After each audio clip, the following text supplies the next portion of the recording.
इस वक्त की बड़ी खबर आपको बता रहे हैं कि भारत और पाकिस्तान सीजफायर पर अमेरिकी राष्ट्रपति डोनाल्ड ट्रंप का बड़ा बयान सामने आया है। उन्होंने कहा है कि दोनों देशों ने बुद्धिमत्ता दिखाई है। इसके अलावा भारत पाकिस्तान की समझ से संघर्ष रुक गया है, ये भी वो कह रहे हैं। युद्ध विनाश का एक कारण बन सकता है, ये डोनाल्ड ट्रंप कह रहे हैं। डोनाल्ड ट्रंप कह रहे हैं कि युद्ध करने में कुछ नहीं रखा, सिर्फ नुकसान होता है। इसके अलावा वो ये भी कह रहे हैं कि वॉर में कई लोगों की जान जा सकती थी। मैं दोनों देशों के साथ व्यापार बढ़ाऊंगा और कश्मीर का समाधान निकल सकता है, ऐसा अमेरिकी राष्ट्रपति डोनाल्ड ट्रंप कह रहे हैं। बड़ी खबर आपको बता रही कि भारत और पाकिस्तान सीजफायर पर अब अमेरिकी राष्ट्रपति डोनाल्ड ट्रंप का एक फिर से बड़ा बयान आता है। इसके अलावा आपको यह भी बता दें कि शनिवार जो है वो शाम के वक्त अमेरिकी राष्ट्रपति डोनाल्ड ट्रंप ने एक पोस्ट किया और उसमें यही बताया कि पाकिस्तान और भारत के नेताओं से उनकी बातचीत हुई है, जिसके बाद वो अब जो संघर्ष चल रहा है इसको लेकर सहमति बना सकते हैं और इसको रोक सकते हैं, ऐसा उन्होंने लिखा। जिसके बाद से ये माना जा गया कि दोनों देश अब किसी भी तरह से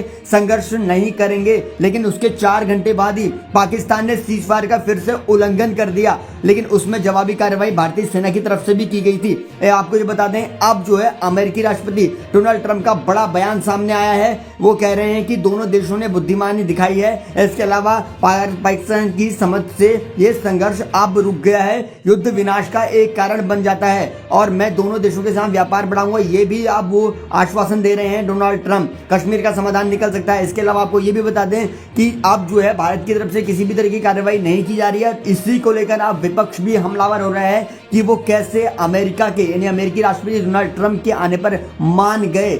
इस खबर पर आपको अपडेट देंगे, जुड़े रहिए जनसत्ता के साथ।